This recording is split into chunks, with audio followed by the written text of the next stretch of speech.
Hey, Walisha, don't eat me. Laughter erupted behind her again. Same voice. Same joke. Same hallway. Tiana kept walking, her thick backpack bouncing against her back, her books clutched tightly to her chest. She didn't turn around. She never did.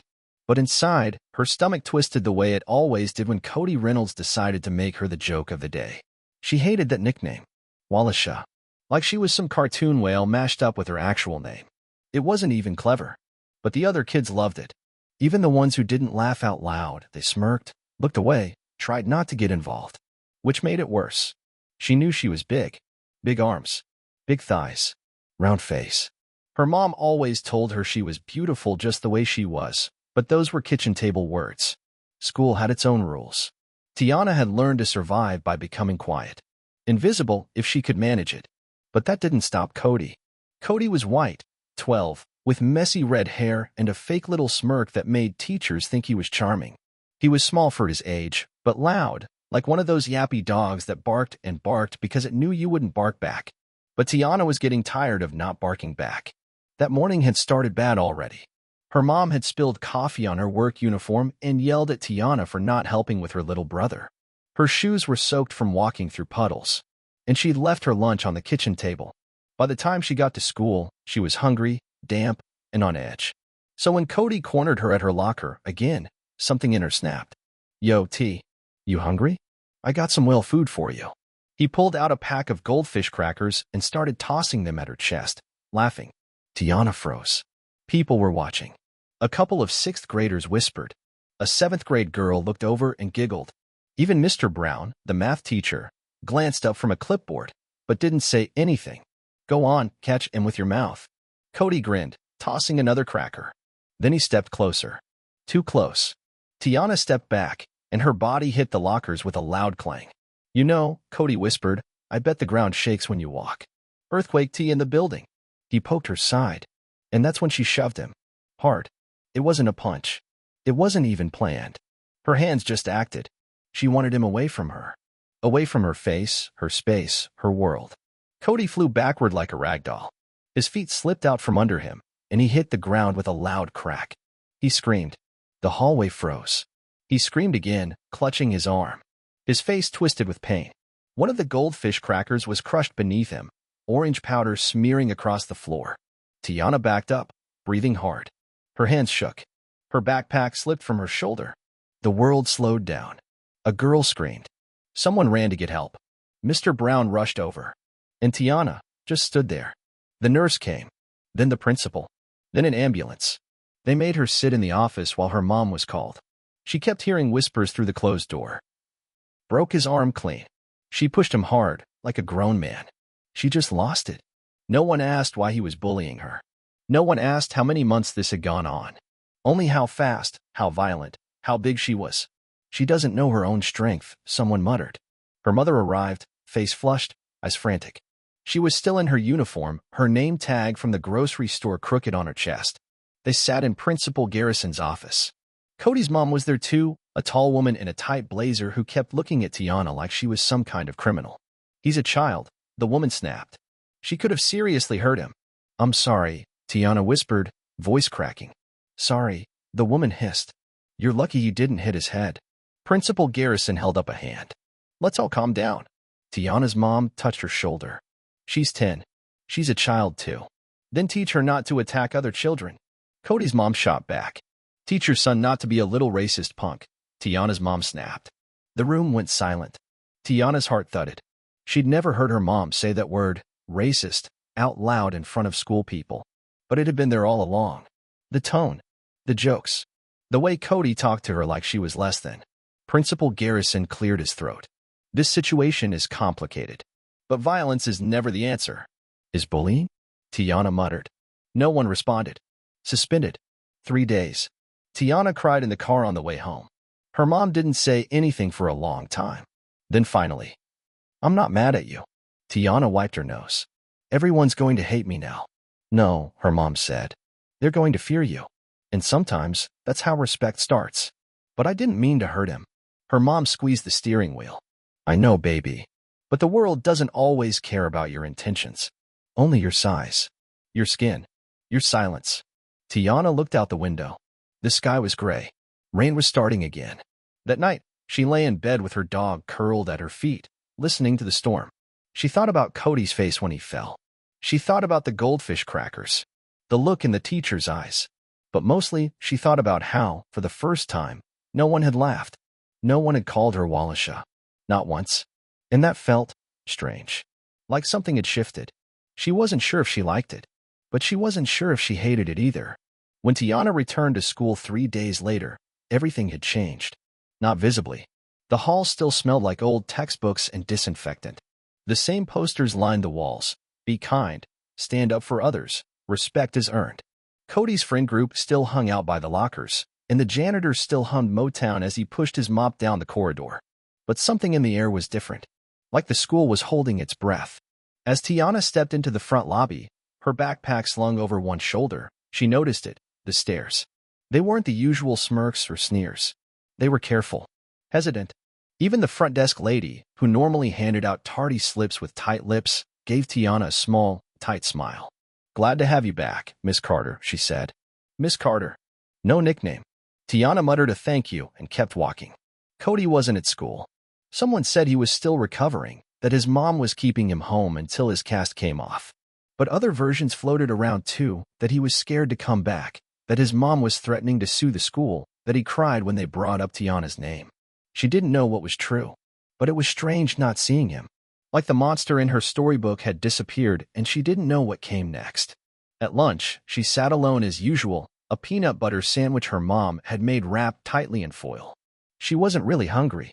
The cafeteria was buzzing with low whispers and clinks of plastic trays. Then someone slid into the seat across from her. It was Maya, a quiet girl with curly hair and braces who had been in Tiana's class since 2nd grade. They'd never really talked. But now Maya was looking at her like she was someone new. "My brother said what you did was crazy," Maya said. Tiana blinked. "Crazy bad or crazy crazy?" "Crazy cool," Maya said, picking at her pizza. "He said Cody's been a jerk forever. No one ever does anything about it." Tiana shrugged.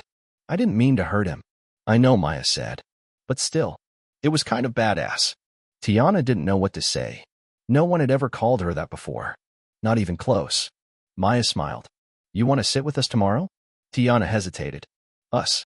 "Me, Zoe, Keisha. We sit near the back, by the window." "It's not a big deal." But it was. It so was. She nodded slowly. "Okay." That afternoon, Mr. Brown asked her to stay after math class. He leaned against his desk, arms folded. "I heard you've been studying graphs while on suspension." Tiana flushed. "Just the packet you gave me." He smiled a little. "You aced every single question. Even the bonus one. That's impressive." Tiana didn't know how to respond. She looked down at her sneakers. "Listen," Mr. Brown said, voice softer now. "What happened with Cody? It's complicated. I should have stepped in sooner. That's on me." She looked up, surprised.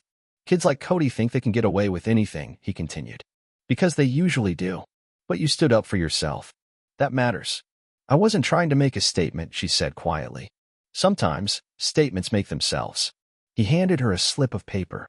"There's an after-school program, debate, current events, stuff like that. They're always looking for sharp minds. You interested?" She stared at the paper. She'd never been invited to anything before. Not clubs. Not sports. Nothing. "I'll think about it," she said. He nodded. "You'd be good at it." When she got home that evening, she sat on the couch next to her mom and told her everything about Maya, about Mr. Brown, about the club. Her mom smiled, exhausted but proud. "Maybe this is the start of people seeing you different." Tiana shook her head. "I don't want them to be scared of me." Her mom leaned over and kissed her forehead. "Then give them a reason to respect you." The next morning, she wore a red hoodie. Her favorite. It was tied around the arms now. She'd grown since last year. But she liked how it felt. It made her feel strong. As she walked into the school, a boy near the lockers stepped aside to let her pass. No jokes. No muttering. At lunch, Maya waved her over, and she sat with them. The girls talked about music and video games and which teachers were secretly dating. Tiana laughed, actually laughed, and no one blinked at her voice or her size. It was small, but it was something. But not everyone was quiet. The next day, a folded piece of paper appeared in her locker. She thought it was a note from Maya. But when she unfolded it, her stomach sank. Big fat baby whale. Everyone's pretending. But we all know what you really are. No name. Just those words. Written in thick black marker. Tiana stared at it for a long time. Then she folded it again, put it in her pocket, walked into class. She didn't cry. But at recess, she went to the counselor's office and asked if she could talk. Ms. Lawson had soft eyes and bright pink glasses. She sat across from Tiana and waited. And Tiana, slowly, awkwardly, painfully, began to speak. About the hallway. About the laughter. About how it felt to be the biggest kid in class. About how being pushed too far wasn't the same as being dangerous. Ms. Lawson listened. Really listened. When Tiana left the room, she felt lighter. Not fixed. Not fearless. But like her words were a kind of armor. The summons came in a thin white envelope, tucked into Tiana's backpack by the assistant principal. It was crisp, official-looking, stamped with the school's crest. Her mom opened it at the kitchen table, her hands still damp from dishwashing. Her eyes scanned the letter silently, then closed. Tomorrow. 8:30 a.m. Parent-Teacher Administrator Conference, she read aloud. Tiana froze. They're gonna suspend me again? Her mom shook her head. It doesn't say. But Cody's mom will be there. And the principal. And someone from the school board. The words hung like smoke in the air. That night, neither of them slept well. Tiana lay in bed, her stuffed giraffe clutched to her chest, staring at the ceiling fan turning shadows on the walls. Her mom had told her not to worry. But worry filled her like water in a sinking boat. What if they blamed her for everything? What if they expelled her? What if Maya and the others didn't talk to her anymore? What if they said she didn't belong? The next morning, the office smelled like coffee and toner. The walls were lined with achievement plaques, but most of the faces in the photos were not like hers. They were whiter, thinner, smiling more easily. Tiana sat in a stiff chair next to her mother, who wore her good church coat and her determined expression. The kind she used when fighting bills or demanding fairness at the DMV. Across from them sat Mrs. Kelly, Cody's mother. Blonde, thin-lipped, arms crossed. She looked at Tiana like she was something that had crawled up from under a rock. Next to her sat Principal Harris, a tall man with silver hair and glasses, and Ms. Palmer, a school board liaison in a navy blue suit who smiled too much without blinking. Let's begin, Principal Harris said, steepling his fingers. Mrs. Kelly started. My son, she said, emphasizing the word son like it meant royalty, was physically assaulted. He suffered a broken arm, trauma, and public humiliation. Tiana's mom flinched, but didn't interrupt. Mrs. Kelly leaned in. And you're telling me this child still attends school while Cody is recovering in pain? Tiana shrunk in her seat. This child hit like a slap. Miss Palmer jumped in. We understand your concern, and that's exactly why we're here. To assess the event fully and ensure fairness for all involved. Principal Harris turned to Tiana. Would you like to speak, Tiana? She didn't. Every part of her wanted to sink through the floor. But her mother squeezed her hand, gently but firmly. And something inside Tiana, something small but solid, told her to raise her head. I didn't mean to hurt him, she said quietly. He grabbed me. He said something awful. I just wanted him to stop. Mrs. Kelly scoffed. That's not what the footage showed. Tiana looked at her. There's footage. Principal Harris cleared his throat. The hallway camera didn't capture sound. Only video. It shows Cody approaching Tiana, cornering her, and placing a hand on her shoulder before she pushed him away. That push launched my son, Mrs. Kelly said coldly. Tiana's mother sat forward now. My daughter is bigger than him. That's true. But size isn't aggression. She's been bullied for years. You all knew. Miss Palmer blinked. We? No, you knew, her mother repeated. And did nothing. There was a silence.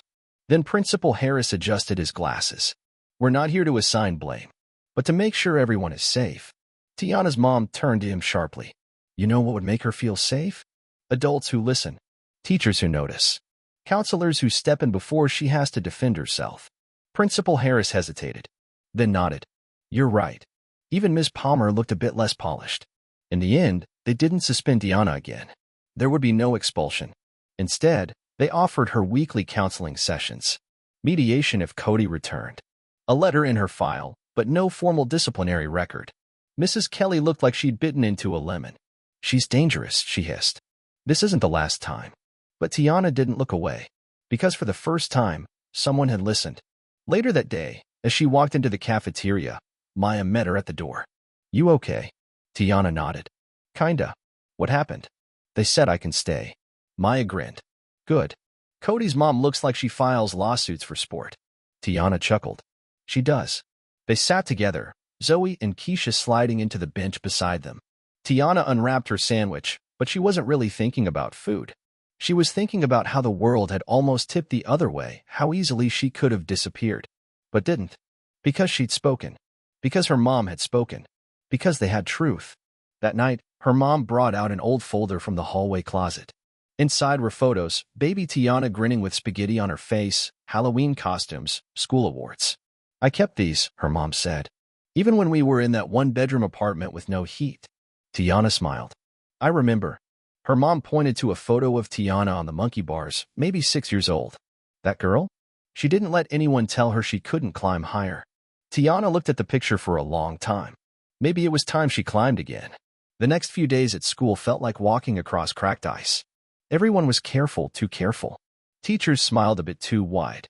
Students whispered a bit too quietly. Tiana could feel their eyes on her. In the lunchroom, a hush fell over her table whenever she approached. Not from Maya and Zoe, they were her anchor, her normal. But others, the ones who never spoke to her much before? Now they seemed cautious, almost scared. Do they think you're going to toss them across the room too? Maya muttered, rolling her eyes. Tiana forced a smile. Maybe. She wanted to joke, to pretend she didn't care, but inside, it ached. She hadn't changed. Only their perception had. In gym class, Coach Miller had them running laps around the track, the air crisp with fall wind. Tiana was near the back, her sneakers slapping the pavement in heavy, steady strides. She could hear Cody's friends up ahead, laughing, whispering. She tried to focus on her breath. In, out. But then a voice cut through. Better make way. Juggernaut's coming. Laughter. It was Tyler, a tall white boy with braces and a habit of saying things just quiet enough to be deniable. Tiana's fist clenched, but she didn't stop running. Careful, bro. She might body slam you into the bleachers, another boy snorted. She kept her eyes forward. Let them laugh. Let them try. After gym, she stayed late to help stack cones. Coach Miller, a wiry man with kind eyes, handed her the last pile and said, You okay? She shrugged. Been worse. He nodded slowly. Heard about the meeting. Proud of how you handled it. Tiana blinked. Really? Yeah. Took guts to speak up. He looked around. And if anyone gives you trouble, you tell me. I don't care if it's Tyler or the superintendent. She smiled, surprised. Thanks. It wasn't much, but it mattered. Back home, things were quieter. Her mom had taken a few days off work just in case, but now the house was returning to its routine. Leftovers reheated, laundry folded, the TV playing softly in the background. One night, as they were watching a game show, her mom turned to her. You've been carrying something around. Say it. Tiana hesitated, then exhaled. I didn't mean to hurt him, she said. But I did. In part of me, she looked away. Part of me doesn't feel sorry. Her mom nodded. That's okay. Tiana looked back, startled. You're allowed to be angry, her mom continued. You're allowed to defend yourself. You're allowed to survive. Tiana blinked, tears stinging her eyes. But he's the one everyone feels bad for. That's because people see what they expect to see, not what's real. At school, Cody was back. His right arm was in a cast, and he wore it like a royal robe, exaggerated winces, big sighs, dramatic pauses. But when Tiana passed him in the hallway, their eyes met. And something flickered. He didn't smirk. He didn't speak. He just looked. She didn't look away. That Friday, the school held an assembly in the gym, an anti-bullying awareness event, as if that could fix anything.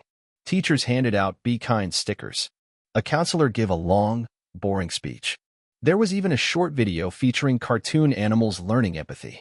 Tiana sat between Maya and Zoe, arms crossed. This is such a joke, Zoe whispered. Like a sticker's gonna change Tyler's brain. I think he needs a lobotomy, Maya added. But then something unexpected happened. Principal Harris took the mic. He looked around the room, then said, We've had a hard week. Silence. We've seen what happens when bullying goes unchecked.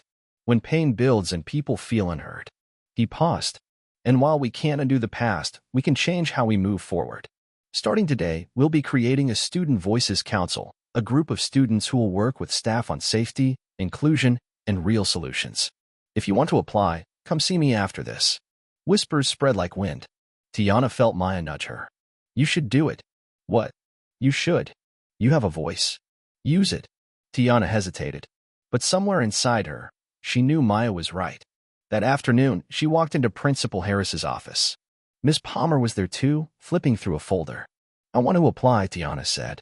Both adults looked up, surprised. Principal Harris smiled. "I hoped you would." Over the weekend, she started a journal. Not just a diary, but a record of everything she wanted to change at her school, from better lunch options to more diverse reading materials to teachers who actually saw what was happening in hallways. She wrote late into the night, her pen flying. And when she paused, she realized she was smiling. She wasn't just surviving anymore. She was building something. The first meeting of the Student Voices Council was held on a Wednesday afternoon in one of the smaller classrooms. The chairs were mismatched. The whiteboard still had remnants of a science lesson about ecosystems. But to Tiana, it felt like stepping into something new. There were only 6 students at the first meeting. 3 were quiet girls from the honors program. One was a popular soccer player who seemed unsure of why he was even there. Another, a shy Filipino boy who kept adjusting his glasses. And then there was Tiana. She sat upright, trying to steady her breathing. Ms. Palmer was leading the group, clipboard in hand. "All right," she began. "We're here because we all care about this school. Because we've seen things, good and bad, and want to speak up. So let's start simple.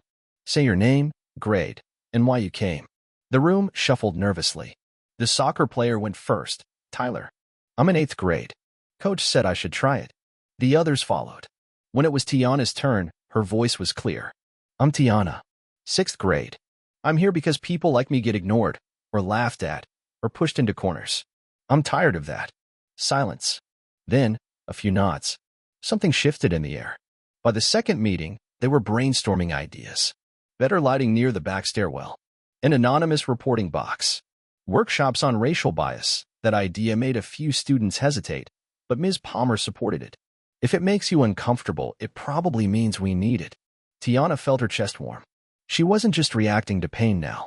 She was doing something. Outside of the council, though, school was still complicated.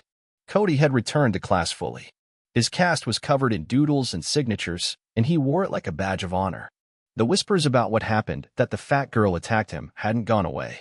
If anything, they'd evolved. Softer. Slimier. More passive. "That's the one," someone muttered near the vending machine. "I heard she almost broke his back too," said another, laughing. Tiana kept her head high, but it chipped at her. Zoe and Maya stayed close. "You want us to report it?" "No," Tiana said. "I want them to hear me say something." That day in the cafeteria, she spotted Cody sitting with 2 of his usual friends. They were mid-joke, something about sumo wrestlers and donuts, when she approached. Everything went quiet. Tiana stood tall. "I know what you're saying." Cody blinked, caught off guard. "I know you think you're funny, but you're not. You're scared. Because you lost control for once. Because someone you thought was beneath you pushed back. That's why you keep talking." One of the boys scoffed. "You really think?" "I don't care what you think," Tiana interrupted, turning to him. "I care what I think. And I know who I am." She turned to walk away. Cody didn't say a word. That night at home, she told her mom everything. Even the part where I got nervous and thought my knees might shake right off. Her mom laughed. "Did they?" "Nope." "Then that's power, baby." The council's ideas started gaining traction. Ms. Palmer brought their proposals to the school board. 2 weeks later, the anonymous reporting box was installed near the front office. Posters about student safety went up. Teachers started getting mandatory bias training. Some kids rolled their eyes. Others whispered, "That's Tiana's thing." But change was starting, and people noticed. One day, as she walked into class, the teacher paused. "Tiana, can I speak to you after?" She tensed. After class, he sat at his desk, hands folded. "I read your council proposal," he said. "The one about more inclusive literature." Tiana nodded, unsure what was coming. "I'd like your help. Picking a book for the next unit." Her eyes widened. "Me. You." At the next council meeting, Ms. Palmer brought cupcakes. "This is for all your hard work," she said, grinning. Tiana chose the one with purple frosting and sat near the window. The sun streamed in. The others were talking about their weekend plans, joking, laughing. Tiana felt, not different, but belonging. When the meeting ended, Ms. Palmer asked her to stay behind. "I want to show you something." She pulled out a folder. Inside was a letter from the district superintendent. It congratulated the school on launching the council, mentioned specific contributions from the students, and at the bottom, Tiana's name. She read it 3 times. Her hands trembled slightly. Walking home that afternoon, she passed the front gate and spotted a group of 6th graders standing around. One of them, a chubby girl with braids, was holding a tray of food, and 2 boys were snickering nearby. One bumped her shoulder. The tray spilled. Milk and noodles everywhere. The boys laughed. The girl's eyes welled. Tiana didn't hesitate. She walked over and gently helped pick up the tray. "It's okay," she said softly. "You didn't do anything wrong." The girl blinked at her. "You're Tiana." "Yeah, you were on the announcements." "I was." A pause. "Can I sit with you at lunch sometime?" Tiana smiled. "You can sit with me whenever you want." That night, she added another page to her journal. What if the world needs people like me not just to survive, but to speak, to stand, to make space for others? What if being different is the beginning of something better? She underlined the last sentence. Twice. The 6th grade hallway smelled like old textbooks and lemon cleaner. Tiana stood by the trophy case, flipping through her notes before homeroom. She was preparing for the next Student Voices meeting. They'd be presenting their new proposal to the principal soon, a peer mediation program. Her thoughts were interrupted by a familiar voice behind her. "Hey, Cody." She turned slowly. He stood alone, no backpack, one hand awkwardly rubbing his cast-free wrist. The bruises were gone, but a faint scar peeked from under his sleeve. "I wanted to say." He hesitated. "I was messed up. I didn't know. I guess I didn't realize how much I'd been part of the problem." Tiana said nothing at first. She didn't know him comfort. She let him sit in that discomfort. "I'm sorry," he added, voice low. She studied him, not with pity, but curiosity. Was this real? "Why now?" she finally asked. Cody shrugged. "You looked me in the eye. No one's ever done that. And Ms. Palmer, she made us read that article you wrote for the school newsletter." Tiana remembered it, not just the joke, the weight of words published 2 weeks earlier. She'd poured herself into it. Her mother cried reading it. "You didn't deserve any of it," Cody added. "I didn't even know your name when I was talking about you." Tiana exhaled slowly. She didn't smile, but she didn't turn away. "Thank you," she said. "That doesn't fix everything, but it's a start." Later that week, she brought the mediation proposal to Principal Gardner, alongside Tyler and the shy Filipino boy, Eli. "We want to build a space where students can resolve conflicts without always escalating to punishment," Tyler explained. "With guidance, obviously." Gardner nodded thoughtfully. "And you 3 would lead it?" "We'd help train the mediators," Tiana added. "And Ms. Palmer said she'd supervise." The principal tapped his pen. This could be big. I'll take it to the district." Tiana felt something bubble inside her. Not nerves. Not pride. Readiness. That afternoon, Maya caught up with her near the parking lot. "You're like a celebrity now." "Shut up," Tiana laughed. "No, I'm serious. Did you see the cafeteria? They posted your article near the snack bar." "They did not." "They did. And people are actually reading it." Tiana blinked. "That's weird." "That's amazing," Maya corrected. "You're doing something. I'm proud of you." Tiana's throat tightened. Maya had always stood by her, but this was something deeper, the kind of friendship that saw you change and cheered for it. She gave her friend a one-armed hug. "Thanks, Em." Things didn't magically become easy. There were still moments. The whispers didn't vanish entirely. The cafeteria still served the same bland pizza. The cheerleaders still walked in clumps and stared at her sometimes. But now, they didn't laugh. Now, they paused. Sometimes, one of them even nodded. And once, a tall brunette with a megawatt smile came up to her and said, "My cousin's fat too, and she read your article." She cried. "She thinks you're a superhero." Tiana almost cried herself after that one. One day in March, Tiana came home to find her mom sitting at the kitchen table with a stack of envelopes. "More scholarship stuff?" "Kind of," her mom said, sliding one toward her. It was thick, the kind with real paper and embossed logos. "What's this?" "A summer program at Hillcrest." Tiana's eyes widened. Hillcrest was a private academy uptown, mostly white, super expensive, impossible to get into. She had visited once with a youth program and had thought it was like stepping into a movie. But how? "They reached out," her mom said. "Apparently, the superintendent passed along your newsletter article. They said they'd love to invite you to their summer leadership program. Fully funded." Tiana sat down hard. "I didn't even apply." "Some doors," her mom said softly, "open themselves when the world finally hears your voice." On the last Friday before spring break, Tiana stood in front of her whole school. It was assembly day. She had been asked to speak, to share her journey.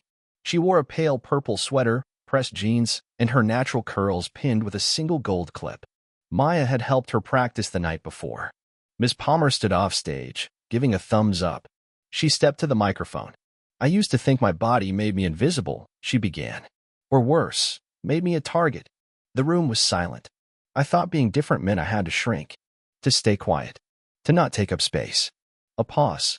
But now I know that being different can mean leading, that having a voice means using it, not just for myself, but for everyone who's ever felt small.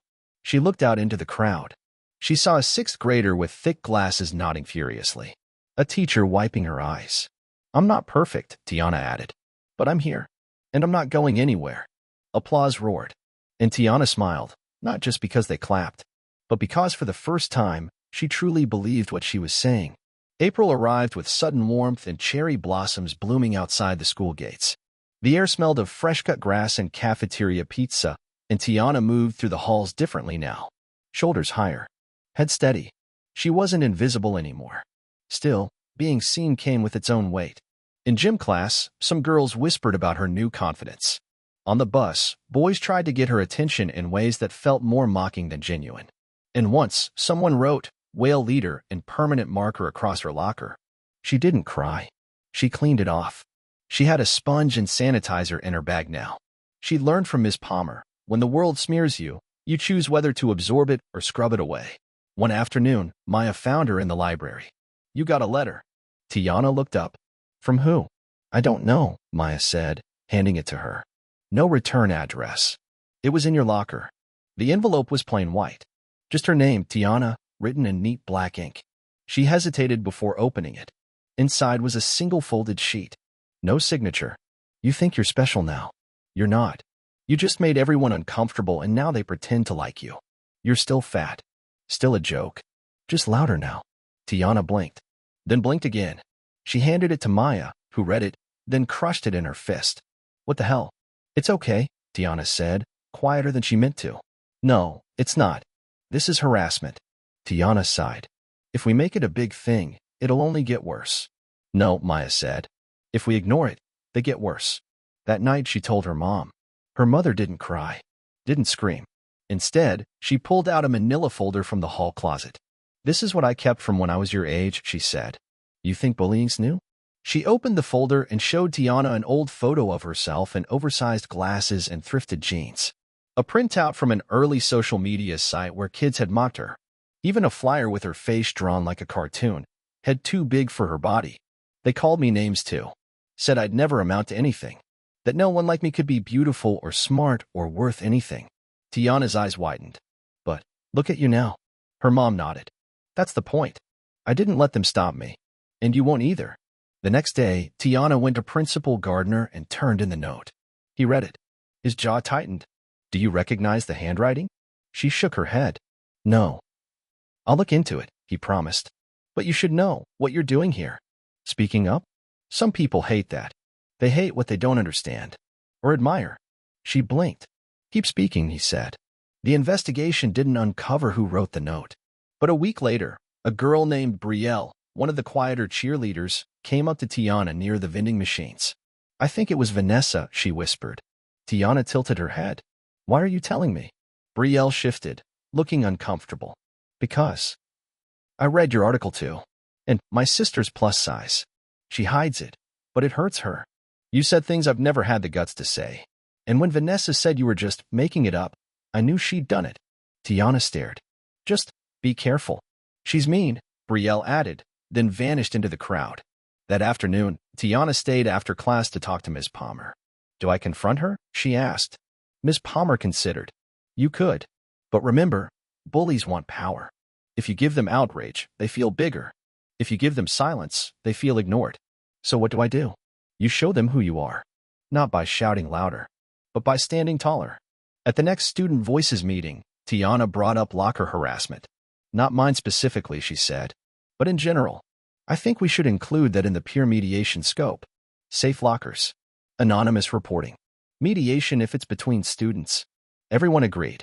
Tyler even added, we could post signs, make it clear that the school protects everyone. Gardner approved it the next week. The posters went up Monday. Tiana passed one near her locker and smiled. This locker is a safe space. You belong here. One morning in late April, her mother called her into the kitchen with a strange tone in her voice. Someone sent you a package, she said, handing over a padded envelope. Inside was a notebook, leather-bound. No brand, just the initials TS pressed into the bottom corner. Tiana opened the first page. It was blank, except for a note tucked inside.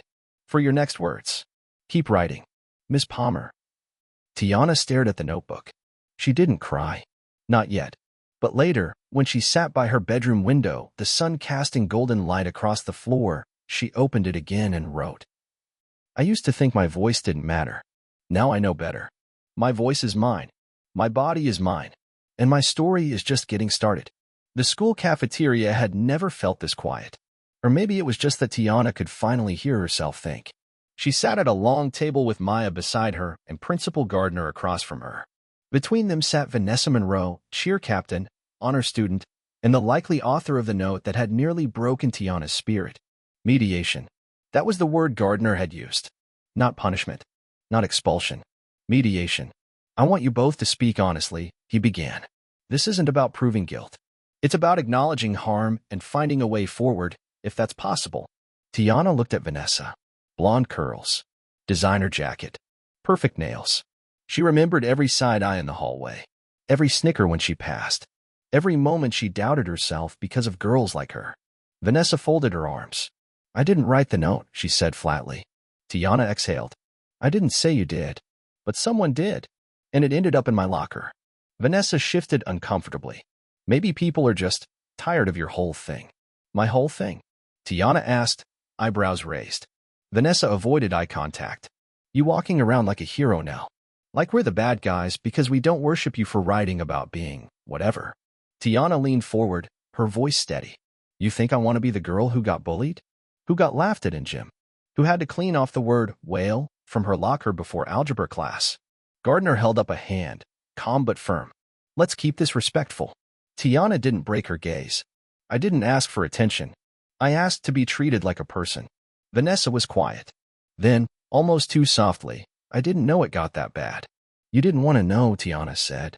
There was silence. Gardner eventually nodded. That's enough for today. Later that week, Tiana found a folded note inside her math textbook. It read, I don't like you, but I respect what you did. V. She stared at it for a long time. Then she put it in her notebook, right behind Miss Palmer's message. Spring melted into early summer. The school prepared for final exams and end-of-year ceremonies. Tiana was voted most unexpected leader in the yearbook superlatives. Some girls from track even asked her to speak at the last assembly. She said yes and panicked for 2 days. What if I mess it up? She asked Maya. What if you don't? Maya replied. The day of the assembly, Tiana stood behind the podium in the gym, facing hundreds of students, many of whom had once laughed at her. She wore her favorite hoodie. Not a dress. Not heels. Just her. She cleared her throat. When I was younger, she began, I hated mirrors. Not just because of how I looked, but because of how people made me feel about how I looked. There were murmurs. A few students shifted in their seats. I used to believe that if I stayed quiet enough, people would stop noticing me. That if I shrank myself, they'd leave me alone. She looked up. But shrinking didn't protect me. It erased me. Maya smiled from the front row. So I stopped shrinking. I started speaking. And yeah, some people didn't like it. Some still don't. But others listened. And that made it worth it. She took a deep breath. You don't have to look a certain way to take up space. You just have to believe you deserve to be here. Because you do. Applause filled the room. It wasn't forced. It wasn't polite. It was real. After the assembly, Miss Palmer found her near the trophy case. You made half the teachers cry, she said. Tiana laughed. Including you? Especially me. She handed Tiana a small box. Inside was a silver pin engraved with Speak. Right. B. I hope you never stop, she said. That evening, Tiana walked home with her mom under a pink-orange sky. Do you think Dad would have been proud? She asked. Her mom smiled. He always was. They passed a bookstore with a small, open mic night sign in the window. Tiana paused, looked at the pin in her hand. Maybe one day, she thought. The next morning, Tiana got an email. Subject line, we want your voice, Teen Writers Conference. She clicked. Apparently, Miss Palmer had submitted one of her essays. They wanted her to speak. In D.C., Tiana stared at the screen, heart thudding. She didn't cry, but she whispered, "Dad, I wish you could see this." A week later, she and Maya sat in their usual library spot. "Can you believe all this?" Tiana asked. "Nope," Maya said. "But also yes. I always knew you'd be something." Tiana smiled. "You too. I'm gonna be your manager one day. Take 20%. Tiana laughed. "You'd do it for free." Maya smirked. "True, but I'd still charge white boys double." That night, Tiana opened her notebook again. She flipped to the very last page and wrote, "They tried to make me small, but I grew. They tried to shut me up, but I spoke. They tried to shame me, but I loved myself louder. This is not the end. This is the spark. I'm not done. I'm just getting started." 2 weeks later, Tiana stepped off the bus in Washington, D.C. with a backpack full of journals, one formal outfit folded with painful precision, and enough nerves to make her stomach flip over itself. Her mother had hugged her so tightly at the station she nearly missed the departure. Maya had made a playlist titled, "You're That Girl," and insisted she listen to it the entire way. Now, standing on unfamiliar pavement in a new city, Tiana felt something she hadn't in a long time, terrified and powerful. The Teen Writers Conference was being held in a massive modern building with glass walls and flags from different countries fluttering above the entrance. Students filed in from all over: brown, white, Asian, curly-haired, hijabs, locks, braces, notebooks, cameras. Tiana clutched her folder, still unsure why she had been chosen. She'd Googled the others. One girl had already been published in The Atlantic. Another was a spoken-word prodigy from Chicago. There was a boy who'd written an entire novel by age 14. And her? She was the fat black girl who'd once eaten lunch behind the science building. She signed in, got a lanyard, a schedule, a welcome packet, a paper bag with snacks she didn't touch. Her room at the student center was small, with a stiff bed and a little desk by the window. She sat in the silence and stared at the city, wondering if she'd made a mistake. Then, the knock came. "Hey." A tall girl with glasses stood in the doorway. "I'm your roommate, Alex." Pronouns she/they. "You." Tiana. She/her. "You here for poetry or essays?" Essays." Alex grinned. "Me too. I'm doing a piece on being biracial and invisible at family reunions." Tiana laughed. A real one. She hadn't realized how tense her shoulders had been until they finally relaxed. The next day was a blur of panels and workshops. They met editors from magazines, listened to authors read pieces that made people cry, and scribbled notes during a seminar called The Art of Writing Rage. Tiana sat in the back, mostly quiet, until a question came up: can pain be beautiful? The speaker, a queer black author in a mustard yellow suit, nodded slowly. "Pain is never the goal," they said. "But if you survive it, if you tell it true, that story becomes medicine. For you. For someone like you. For someone who doesn't even know they're bleeding yet." Tiana didn't write that down. She memorized it. Her slot to speak was on the final evening. They gave her 7 minutes. She wore her softest hoodie again, gray with a faint bleach stain on the sleeve, and stood behind the mic in a theater filled with 300 teens and adults. Her hands shook. Then she found her mother's note in her pocket. Folded small. Just 3 words. "You got this." She took a breath and began. "My name is Tiana. I used to believe that my body was a warning. A too loud signal of failure. Fat, black, poor, quiet. An equation people solved by ignoring. I don't think that anymore. Because I screamed. I wrote. I stayed. And someone listened. So now I write for the girls who sit alone. Who feel too big. Too loud. Too tired. I write because the world wanted me to disappear. But my words made me impossible to ignore." By the time she stepped away, half the room was crying. The standing ovation felt surreal. Like it wasn't for her. Like it was happening in someone else's life. Until Alex hugged her backstage and whispered, "That was the bravest thing I've ever seen." When Tiana got home, the school year was almost over. She was no longer invisible. Her name was mentioned in morning announcements. Miss Palmer put a blown-up photo of her on the English board. Even kids who had mocked her now asked for advice. But not everything was perfect. Some students still whispered behind her back. Some teachers still held her to different standards. Racism didn't disappear overnight. Neither did shame. But she had changed. And that was enough. One afternoon in June, she and her mom sat on the front porch sipping cold sweet tea. Her mom tilted her head. You okay? Yeah. Just tired. But good tired. You want to apply to that magnet school again? For next year? Tiana paused. Actually, no. I think I want to stay. Here. Her mom raised an eyebrow. There's something powerful about staying, Tiana said. About showing people you can change the story without changing the place. Her mom smiled. Your dad would be proud. I know. The next day, Tiana went to the shelter where she and Maya had volunteered for weeks. They were starting a writing circle for young girls, a place to tell stories, share poems, speak truth. The first meeting had only 3 kids.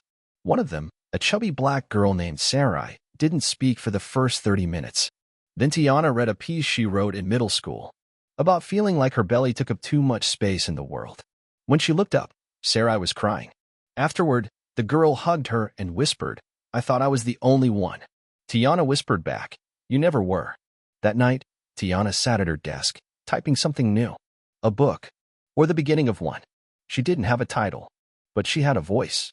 And now, she had no intention of ever silencing it again. Summer had settled in Washington, D.C., but for Tiana, it was not just another season, it was the start of a new chapter. Her mornings now began with the soft glow of dawn filtering through the curtains of her small apartment. The city buzzed around her, but inside, she had carved a space for calm and purpose. The writing circle had grown from a handful of shy girls to a vibrant community. Every Wednesday afternoon, the shelter's worn-out conference room transformed into a sanctuary of stories. Tiana watched as Sarai, the quietest girl from the first meeting, now eagerly shared poems about her dreams of becoming an artist. Other girls wrote about their struggles with school, family, and identity. The circle was not just a creative outlet, it was healing. One afternoon, as the group dispersed, Sarai tugged on Tiana's sleeve. I want to write a story about you, she said shyly. Tiana smiled. Me? Why? Because you taught me it's okay to be loud. The words made something swell in her chest, pride, hope, and a fierce determination. At school, the atmosphere was shifting. Teachers who had once been indifferent now acknowledged her efforts publicly. Ms. Palmer encouraged Tiana to lead a student mentorship program for younger girls. Even some of the students who had teased her began to see her in a new light. The red-haired bully, Jason, kept his distance. He never apologized, but Tiana sensed a grudging respect underneath his stubborn exterior. One day, in the cafeteria, Jason sat down at her table uninvited. I heard your speech, he muttered. Thanks, she replied cautiously. He shrugged. You're not what I expected. Tiana chuckled. That's usually a good thing. Jason smiled briefly before standing up and leaving. It wasn't forgiveness, but it was a start. Meanwhile, Tiana's relationship with her mother deepened. Maya's unwavering support was her anchor. One evening, they cooked dinner together, spicy gumbo, a family recipe Maya had perfected. As they ate, Maya looked across the table, eyes glistening. I'm proud of you, Tia. For fighting. For staying true. Tiana reached across and squeezed her mom's hand. I couldn't have done it without you. Their bond was a quiet testament to survival and love. But challenges remained. The school board announced budget cuts that threatened to shut down arts programs, including the writing circle. Tiana refused to let the fight end here. She organized a petition, gathered signatures, and rallied students and parents alike. The local news caught wind of the story. A girl who had once been bullied was now leading a campaign to save creative outlets for kids. At a tense school board meeting, Tiana stood before the crowd and spoke with the confidence of someone who had found her voice and refused to be silenced. Her words echoed through the hall. Art and writing are not luxuries. They are lifelines for kids who feel unseen. I speak for those children. Please don't take this away. The board voted. The arts programs would stay. The crowd erupted in cheers. Tears stung Tiana's eyes as she realized the true power of her story. That summer, Tiana received an email that made her heart skip a beat. A publisher was interested in her manuscript, a memoir, a collection of poems, her truth laid bare on paper. It was the validation she never thought she'd need, but secretly always hoped for. She called her mom, her voice trembling. I'm going to be published. Maya laughed through tears. I always knew you'd change the world. Months later, Tiana stood in a bookstore, surrounded by strangers who had read her story. She signed copies of her book, each autograph a silent promise to keep fighting for herself, for Sarai, for every girl who needed to hear they were enough. Her journey was far from over, but she had found her way. No longer invisible, no longer silenced, Tiana was ready for whatever came next.